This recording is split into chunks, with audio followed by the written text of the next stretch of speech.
What up, what up? How's everybody doing? I missed y'all. Did y'all miss me? I miss coming on here. I've been busy. It's hard with a 1-year-old and my wife. Be giving birth to another daughter in June. And so don't have as much time as I used to have. But look what I found, guys. Y'all remember that little loquat? It's about 2 feet tall I found. Well, guess what was growing right beside it out in the woods that I noticed? There's a standard shovel. I mean, you're talking about probably, let's see. Oh yeah, it's at least, I'd say 9 or 10 foot tall. I can't believe it. And it's too big to really put in a pot. And I'm gonna go ahead and put it in the ground. So give me a minute. Well, there she is, guys. The seedling loquat. And this one's got a lot bigger leaves on it than my other loquats. I'll come dress this hole up later on. I did have avocado here, but avocado didn't make it. That 23-degree night killed it. Sad to say, I lost, I think my Djibouti Kaba died too. Not sure yet, it might sprout back out below the graft. But that's a nice loquat tree. I'll show you something else. Look at this. Peach tree blooming. Middle of January. Still got another month of winter left. And the sun racer nectarine. Look at it. Blooming.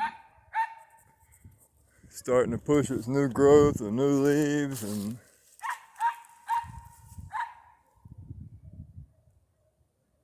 budding out, buds everywhere on it.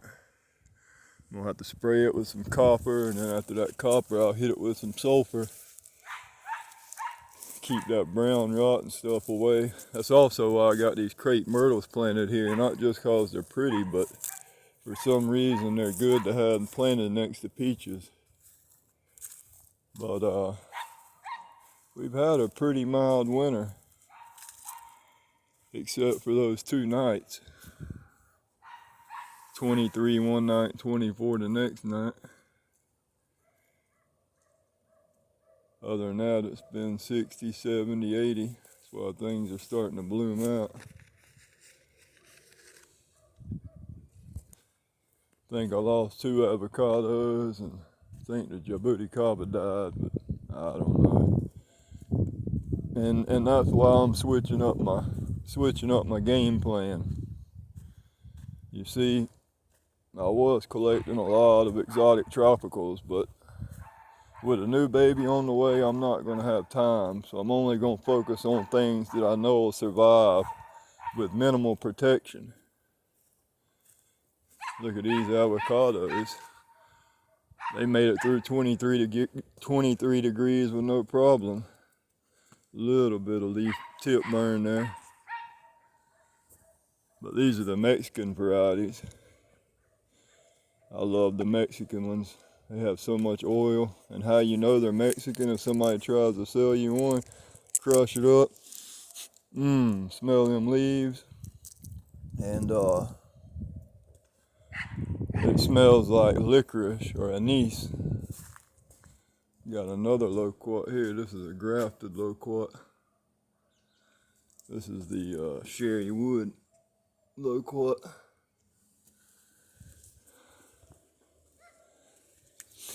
We'll go look at it real quick. But yeah, I had a guy arguing, well, not arguing, I ain't arguing with nobody, but, oh, you're not in 8B because you're in Florida and I'm in Seattle, Washington. Well, 8B is where I'm at in Florida, 8B is Las Vegas, Nevada, 8B is Seattle, Washington. Listen, the zones, guys, have nothing to do with how long your summer is. They have nothing to do with how short your summer is. They have nothing to do with the chill hours. They have nothing to do with anything except for one thing. One thing and one thing only. How cold does it get? That's it. I'm in 8B because I can get the 15 to 20 Fahrenheit. Now this year, we haven't got that cold. We don't always get that cold. This year I've had a 9A winter because I didn't get below 23 degrees. 9A is 20 to 25 Fahrenheit. It's like Brett over there in the UK. He's a 9A and he's had a 9B winter this year because he hasn't got below 25. Ari down there, she's in 9B, but she's had a 10A winter this year. That's all the zone is how cold does it get. See, Seattle, Washington is right there on the ocean. Even though it's right next to Canada, it doesn't get as cold. Now, granted, they're cold year round. And just because I'm in 8B and he's in 8B doesn't mean we can grow the same things. He's never going to grow a papaya in the ground. Yet I can grow a papaya in the ground. Because I have long, hot summers. I have a really short winter. And most of the time it doesn't get below 28, 29 degrees here. But we might have 2 or 3 nights a year where it does.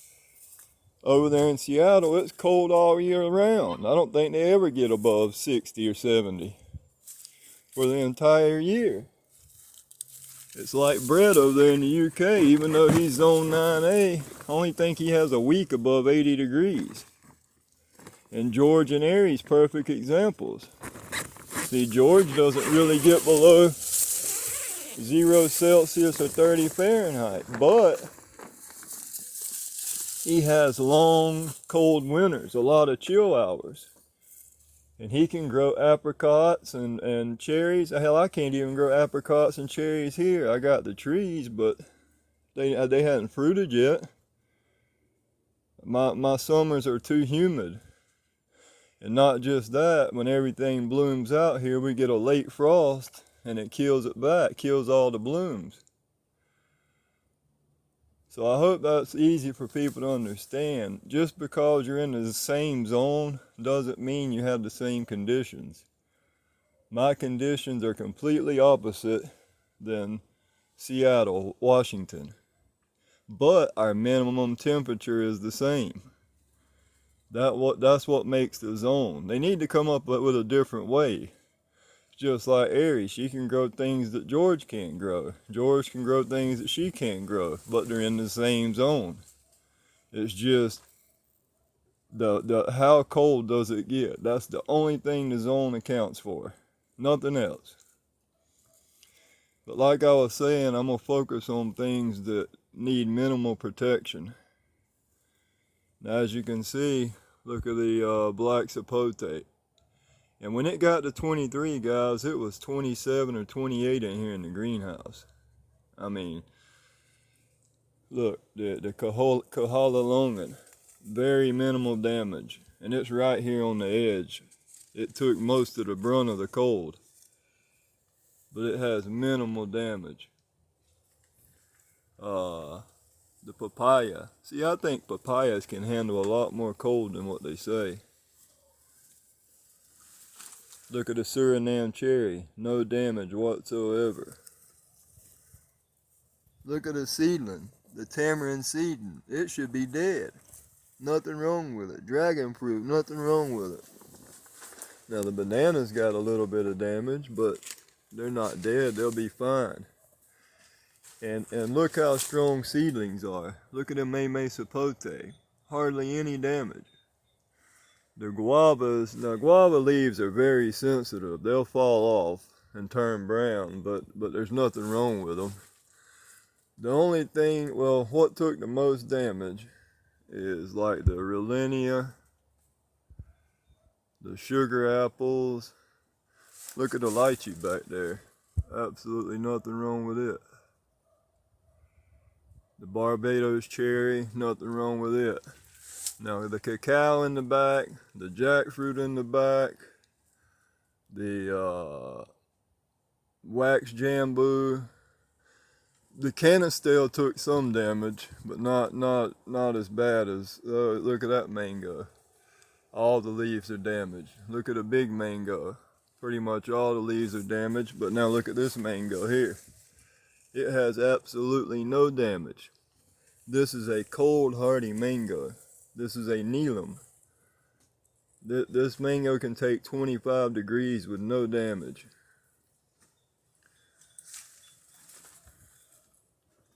So that's what I'm on. Well, look at the ice cream bean.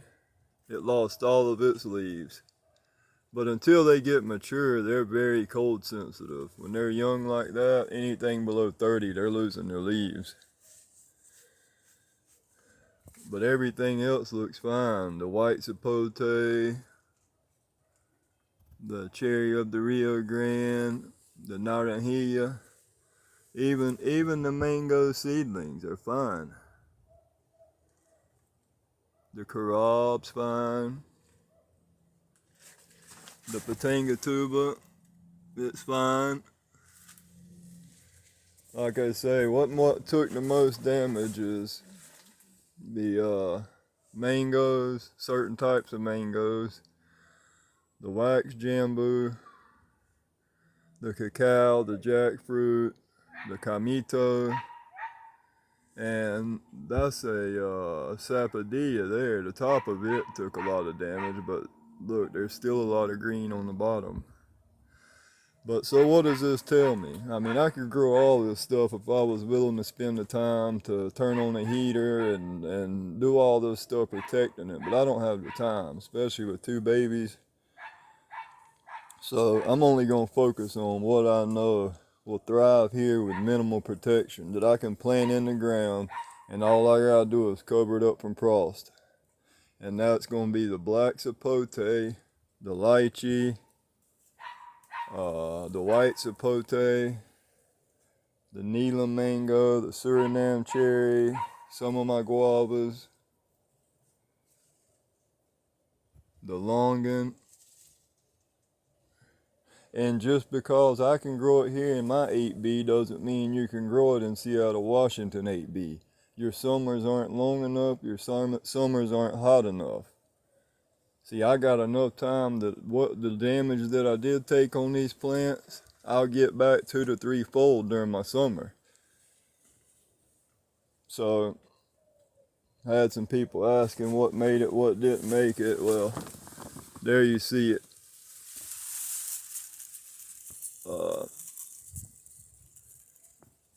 The most exotic tropicals took a pretty good hit.